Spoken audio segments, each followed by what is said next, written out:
पुत्र ध्रुव, ध्रुव, कहाँ हो तुम? ध्रुव, दासी, दासी, तुमने मेरे पुत्र को कहीं देखा है? तुमने देखा है? तो आपके कक्ष के बाहर निकलते ही नहीं देखा। तो जाओ, जाओ जाके उसे लेकर आओ। मेरा हृदय व्याकुल हो जा रहा है। जाओ, जाओ।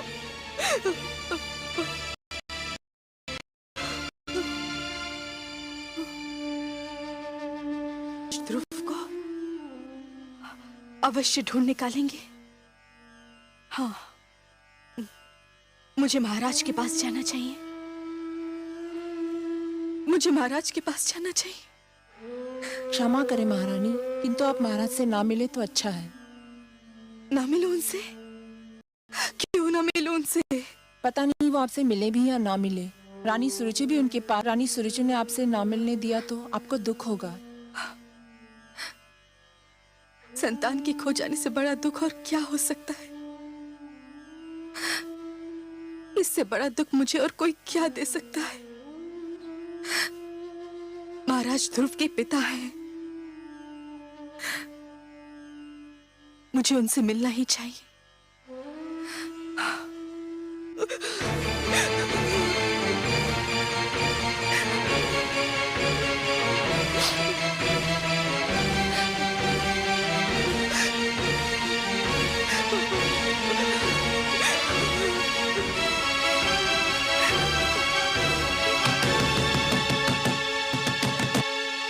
महाराज, महाराज, महाराज, महाराज। मैं देखती हूँ।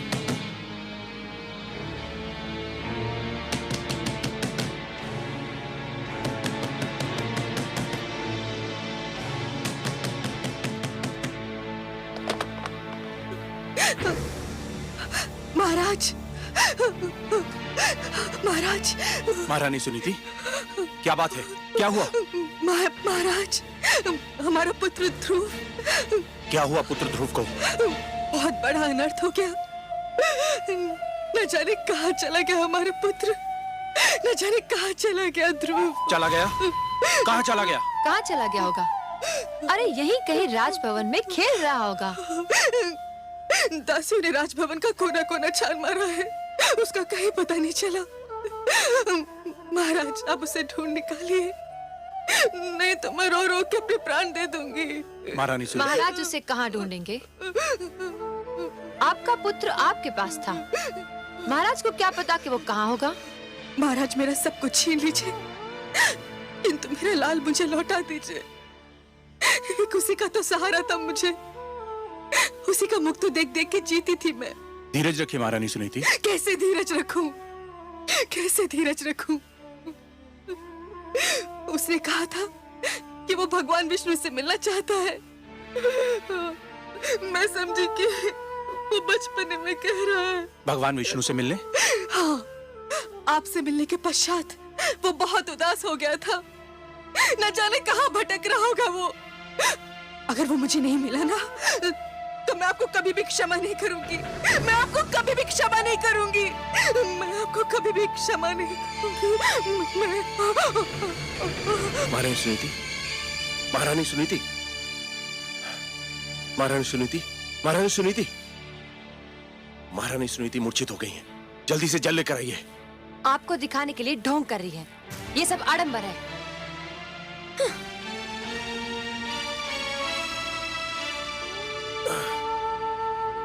महारानी सुनीति, महारानी सुनीति,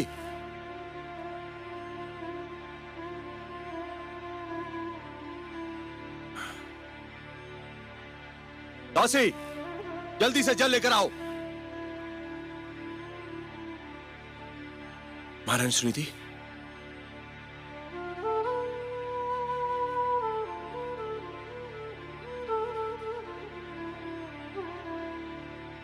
महारानी सुनीति, महारानी सुनीति। ध्रुव, ध्रुव,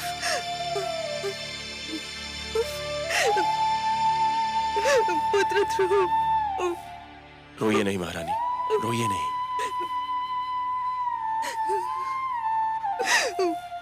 वो भगवान विष्णु से मिलने का हट कर रहा था।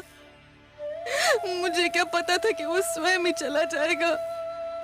घबराइए नहीं महारानी, वो चला भी गया है तो बहुत दूर तक नहीं गया होगा। आप अपने कक्ष में जाइए, मैं तुरंत ही अपने सैनिकों को ध्रुव को ढूंढने के लिए भेजता हूँ। सैनिकों को भेजोगे? स्वयं नहीं जाओगे अपने पुत्र को ढूंढने? पिताश्री आप? पर तुम कैसे जाओगे? जो स्वयं मोह की राहों में भटक रहा हो वो किसी को क्या ढूंढेगा?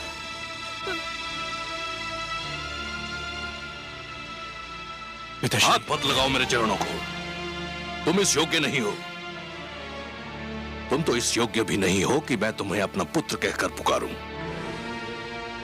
उस मनु का पुत्र जिसने आचरण के आदर्श बनाए, जिसने राजधर्म को जन्म दिया,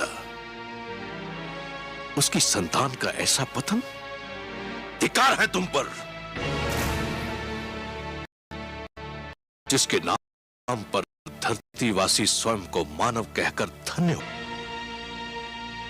मैं तो राजकाज और परिवार का भार तुम्हारे हाथ सौंपकर संतुष्ट हुआ था, पर कदाचित ये मेरी भूल थी। तुम इसके योग्य नहीं थे। परंतु पिताश्री, मैंने राजकाज का कार्य संभालने में कोई भूल नहीं की। मेरी प्रजा मुझसे प्रसन्न है। तुम्हारी प्रजा तुमसे प्रसन्न है? और ये नारी, क्या ये तुम्हारी प्रजा नहीं? केवल इसलिए कि इसने तुम्हारी पत्नी बनना स्वीकार कर लिया। क्या ये न्याय के उन अधिकारों से वंचित हो गई जो प्रजा को प्राप्त होते हैं? क्या ये तुमसे प्रसन्न है?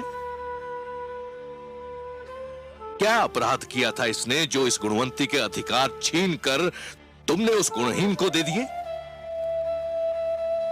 क्या तुम्हारा पुत्र तुम्हारी प्रजा नहीं है, जिसका अपमान देखकर भी तुम चुप रहे? और केवल आज तुम्हारे कारण वो अनजानी राहों में भटक रहा है। मुझसे भूल हो गई पिताश्री। भूल मान लेने से भूल के दुष्परिणामों का अंत नहीं होता। भूल सुधार चाहती है, लेकिन उसकी सारी संभावनाएं तुमने समाप्त कर दी हैं। पौत्र ध्रुव तुम्हारा घर छोड़कर जा चुका है। तुम्हारे परिवार में असंतोष है, और जो परिवार को संतुष्ट नहीं कर सका वो असंख्य प्रजा को क्या संतुष्ट करेगा? जिससे एक छोटा सा परिवार न संभाला गया वो इतने बड़े राज्य को क्या संभालेगा? धिक्कार है तुम पर। सारा विश्व जीतकर भी एक नारी की सुंदरता से पराजित हो गए। मैंने संपूर्ण राज्य की बागडोर तुम्हारे हाथ सौंपी थी, परंतु तुमने वो बागडोर अपनी दूसरी पत्नी को सौंप दी और कठपुतली की भांति उसकी उंगलियों के संकेत के दास बने बैठे हो। मुझे क्षमा कर दीजिए पिताश्री। क्षमा? प्रजा अपराध करे तो उसे क्षमा किया जा सकता है, परंतु राजा अपराध करे तो उसे क्षमा नहीं किया जा सकता। राजा का अपराध नहीं पाप होता है, और पाप के लिए क्षमा नहीं प्रायश्चित के दंड की आवश्यकता होती है, और राजा को यह दंड वो स्वयं ही दे सकता है। क्षमा याचना करो अपनी पत्नी सुनीति से, जिसके साथ अन्याय किया है तुमने, घोर अन्याय। जिस मनु की तपस्या महाप्रलय ने भी भंग नहीं की, तुमने अपने परिवार के साथ अन्याय करके वो तपस्या भंग कर दी और मुझे यहां आने पर विवश कर दिया। याद रखो तानपात, यदि पुत्र वियोग में मेरी पुत्र वधू को कुछ हो गया तो तुम मेरे शाप से नहीं बच पाओगे। पिताश्री सुनिए तो सही। मैं कुछ नहीं सुनना चाहता। पिताश्री मुझे इतना कड़ा डंडा दीजिए पिताश्री। याद रखो तानपात, यदि पुत्र वियोग में मेरी पुत्र वधू को कुछ हो गया तो तुम मेरे शाप से नहीं बच पाओगे। पिताश्री सुनिए तो सही। मैं कुछ नहीं सुनना चाहता। पिताश्री मुझे इतना कड़ा डंडा दीजिए पिताश्री।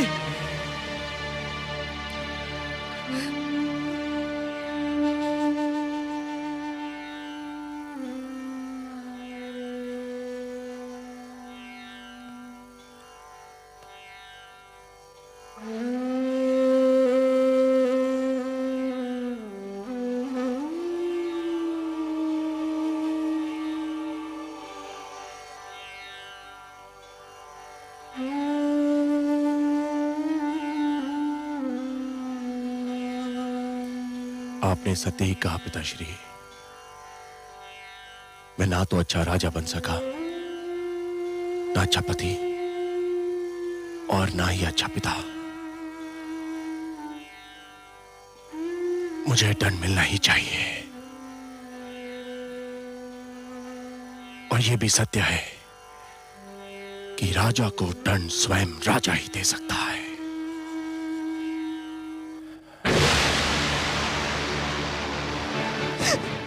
नहीं स्वामी, ये आप क्या कर रहे हैं? छोड़ दो, मुझे मर जाने दो। मेरे अपराध का यही दंड है, यही मेरा प्रायश्चित है। नहीं, पाप अपराध का प्रायश्चित नहीं होता। आत्महत्या पाप है और मैं आपको एक कदापि नहीं करने दूंगी।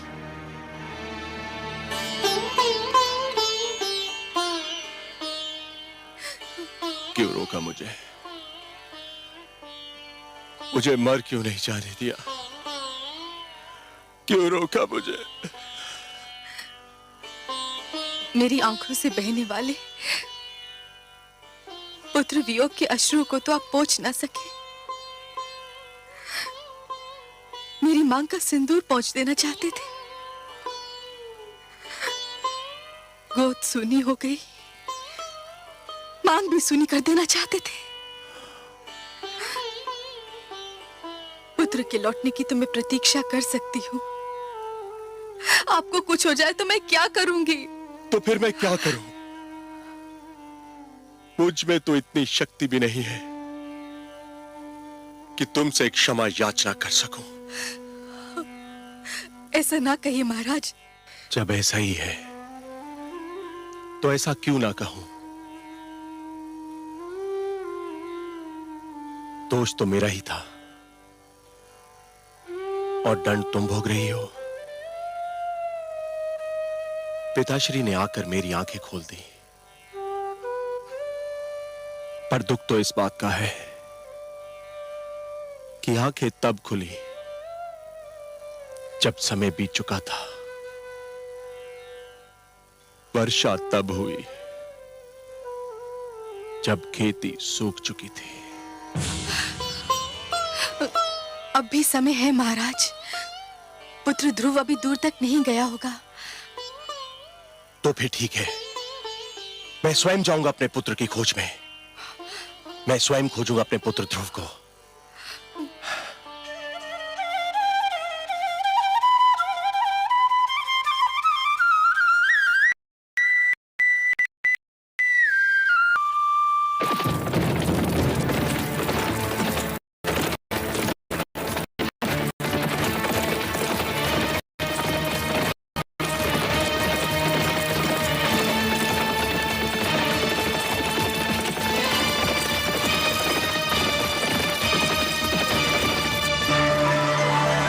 नारायण नारायण।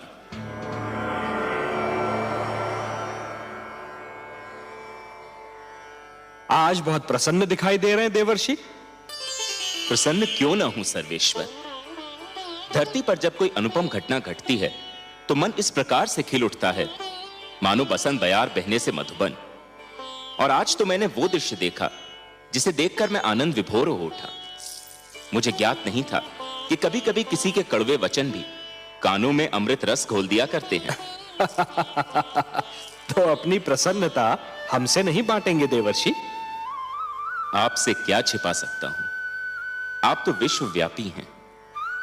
परंतु विश्वास कीजिए, आज महाराज मनु ने अपने पुत्र को ऐसी खरी खरी सुनाई कि मेरा मन तो झूम उठा।